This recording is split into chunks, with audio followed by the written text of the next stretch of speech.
Flashback to May 27th, 2020, 4 days after we saw former boxing world champion Mike Tyson present the inaugural AEW TNT Championship to Cody Rhodes at Double or Nothing. Chris Jericho, who had previously had an encounter with Iron Mike years prior in WWE, wanted his revenge. Jericho called out Tyson on Dynamite as the two nearly came to blows, but were separated by their respective entourages. This posed the question, what is next for the feud? Mike Tyson played a huge part in the pro wrestling boom of the 90s, helping elevate Stone Cold Steve Austin and the WWF into the mainstream. It looked like AEW were going to follow a similar formula, even taking it one step further by having him step into the ring for a match. Chris Jericho was penciled in to face Mike Tyson at the second annual All Out show, which would have been a huge get for AEW. Although it could be argued Mike Tyson's pulling power isn't what it used to be, the 1.2 million pay-per-view buys his recent exhibition match with Roy Jones Jr. drew shows he certainly can turn a few heads.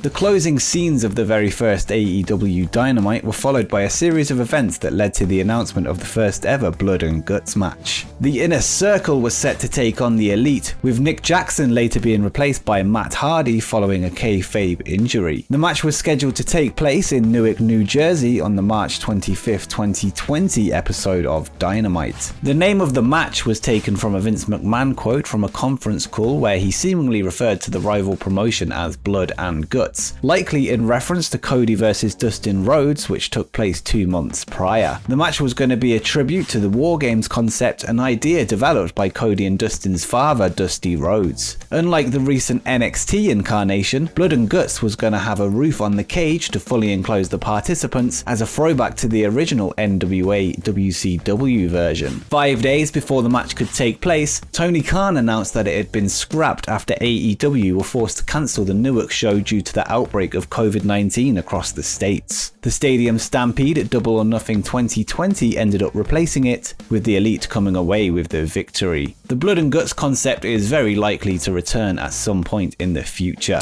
And before we continue, if you're enjoying the video, make sure you drop a like down below and subscribe so you don't miss any upcoming AEW content. But let's continue with the list. One of the many stables to grace our screens on AEW television was the Nightmare Collective. Brandi Rhodes announced the debut of Awesome Kong as the fourth participant in the match, which was originally scheduled to be a three-way dance between Britt Baker, Nyla Rose and Kylie Ray at Double or Nothing 2019. It didn't take long for the partnership to grow into a faction, with Brandi recruiting Mel Cruz and Dr. Luther to join the ranks. The group were met with a lot of criticism online, with fans quickly rejecting them and calling for the angle to come to a close. After a failed attempt at recruiting Chris Statlander, they were written off TV with an angle that saw Mel and Luther beat down Awesome Kong on an episode of AEW Dark. Following therapy session vignettes involving Brandi Rhodes, she eventually turned face on Dynamite, showing support for her husband Cody during the brutal lashing segment in the build-up to his match with MJF at AEW Full Gear 2019. The group have not appeared together on screen since the breakup, with Dr. Luther now in a tag team with Serpentico. Awesome Kong went on hiatus to film the upcoming series of Glow for Netflix, which has since been cancelled, and Mel is yet to make any significant appearances since.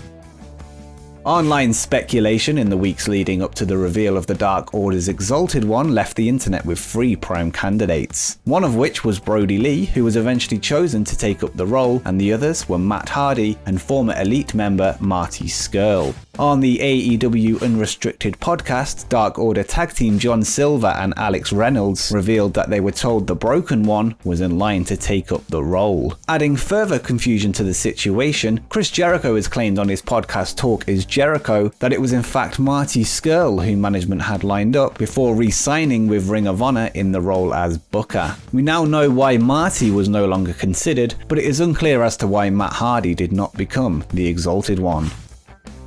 With the debut of the Dark Order's Exalted One being teased for several weeks, the mystery reveal was scheduled to take place on March 18th, 2020 on an episode of Dynamite. Of course, we all know that the Exalted One turned out to be the late great Brodie Lee, who was set for a huge hometown debut. With the show eventually being moved to Daly's Place in Jacksonville, Florida due to the pandemic, Brodie instead debuted in front of no fans, which is a stark contrast from the dream scenario of a debut inside a packed out Blue Cross arena in front of his own people. You can only imagine the reaction from the crowd, with it no doubt being one of the biggest pops AEW had seen to date.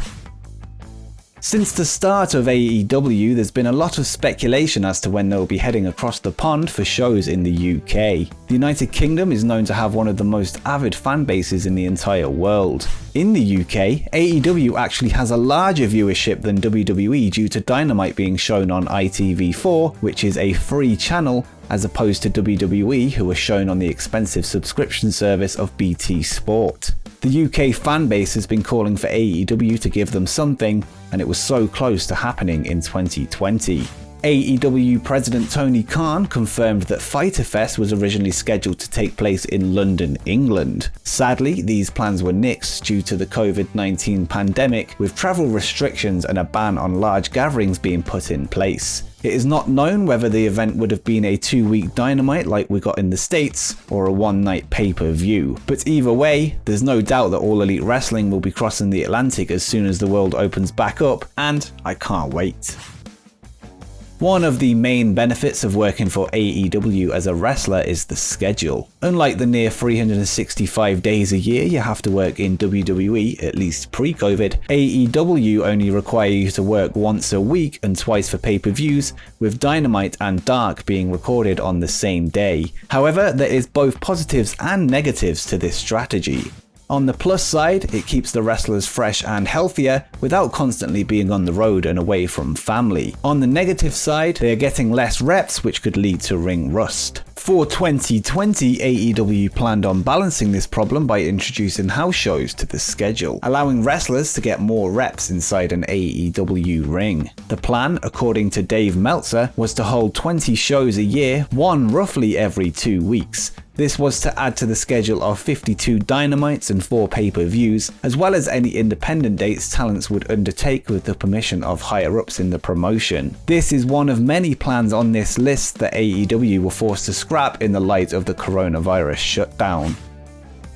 The very first AEW Dynamite was a historic event. Live from the capital of the United States, it was All Elite Wrestling's first chance to show a national audience what the new promotion had to offer. However, AEW originally wanted to hold the historic event inside Madison Square Garden.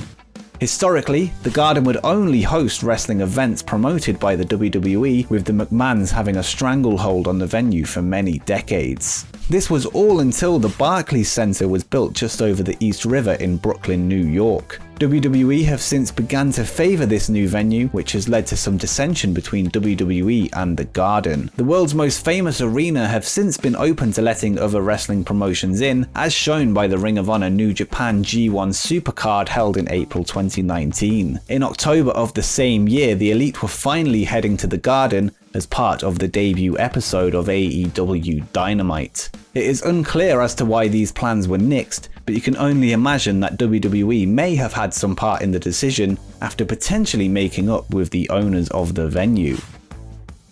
Not only was the first AEW Dynamite set to take place in a different venue, it was originally planned to have a completely different ending. As mentioned earlier, the show closed with the formation of the villainous group The Inner Circle, headed by Chris Jericho. But originally, another former WWE champion was set to debut, ready to make a phenomenal impact. With former Bullet Club members AJ Styles and the Good Brothers contracts coming to an end in Stamford, All Elite Wrestling made an offer to the Free Men, an offer which they came close to accepting. In the end, WWE offered them a contract too good to refuse, forcing AEW to turn to Plan B. Plan A would see AJ Styles and the Good Brothers jump the rail to reunite with old friends Kenny Omega and the Young Bucks, before laying out the Free Men to position themselves as top heels in the company. This could have led to the Good Brothers versus the Young Bucks, and even more exciting than that, we would have got AJ Styles versus Kenny. Kenny Omega. Following the Good Brothers release from WWE as part of their unnecessary COVID cutbacks, they hosted the Young Bucks on their Talk and Shop podcast to discuss the scrapped plans. It's fascinating to think how different AEW would look now had AJ Styles jumped ship from WWE, with him no doubt being a valuable asset to the main event scene, and maybe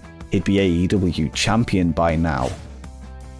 On an episode of the AEW Unrestricted podcast, Tony Khan spoke with hosts Tony Schiavone and Aubrey Edwards about the inception of All Elite Wrestling. Khan would speak of a list that he had made before AEW was created, let's call it the List of Khan, which contained names of wrestlers that would be available for him to sign within a year's time to put together a viable wrestling company. Tony went on to run through the wrestlers that he had on his list, and the names were the Young Bucks, Kenny Omega, Cody Rhodes, Chris Jericho, and CM Punk. 5 of the 6 would go on to sign with AEW before the company hosted its inaugural press conference on January 8th, 2019. And of course, CM Punk would not go on to sign with AEW, but that wasn't for a lack of trying. There are various accounts of contact between the two parties from both sides, however, an agreement was never able to be made. There is absolutely no doubt that bringing Punk back to wrestling would have been the jewel in Tony Khan's crown, and it's a shame that it never materialized. But who knows what the future holds? As they say, anything can happen in All Elite Wrestling.